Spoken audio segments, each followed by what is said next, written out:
Ljubljanica je čarobna reka, poleti prijetno hladna, pozimi pa nikoli ne zmrzne. Kulturni spomenik nacionalnega pomena ima številne neizkoriščene potenciale. Turistični razvoj, promocija krajinskega parka in osveščanje prebivalstva o problematiki reke so razlog za izdelavo strokovnih podlag za plovnost Ljubljanice pod koordinacijo Regionalne razvojne agencije Ljubljanske urbane regije. Vendar v tem trenutku je na tej reki precej kaosa. Zato, ker se zadeve dogajajo, promet se razvija in turizem se razvija stihijsko in tu je potrebno narediti red. To je ena zadeva. Druga zadeva pa je, da je to res neizkoriščena priložnost. Priložnost za turiste, za številne druge dejavnosti in nekako v regiji dokazujemo, da ko strnemo moči, da se potem ta razvojni potencial bolje izkoristi. In tako smo tudi v tem primeru potem obiskali najprej vsako občino, posamične deležnike in potem smo pač rekli, dajmo, probamo skupaj, no in sedaj imamo vizijo, zdaj pa jo moramo udejaniti.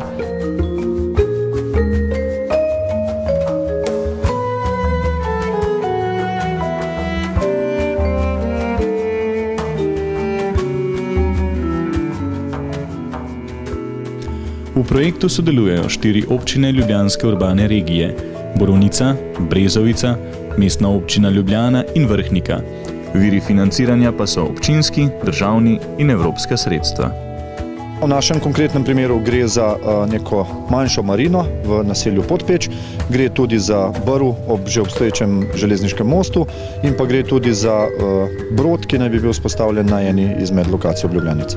S tem projektom smo uspeli do neke mere poenotiti zelo nasprotujoča si stališča različnih deležnikov, ki jih pač ta plovba po Ljubljanici tangira.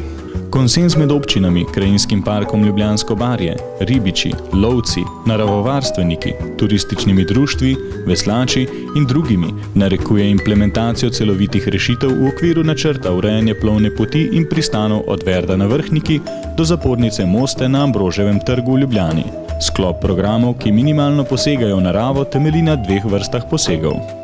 To so območja za komunalne priveze, ki so umaknjene izven struge Ljubljance, kot v obliki akvatorijev za rečnimi brežinami.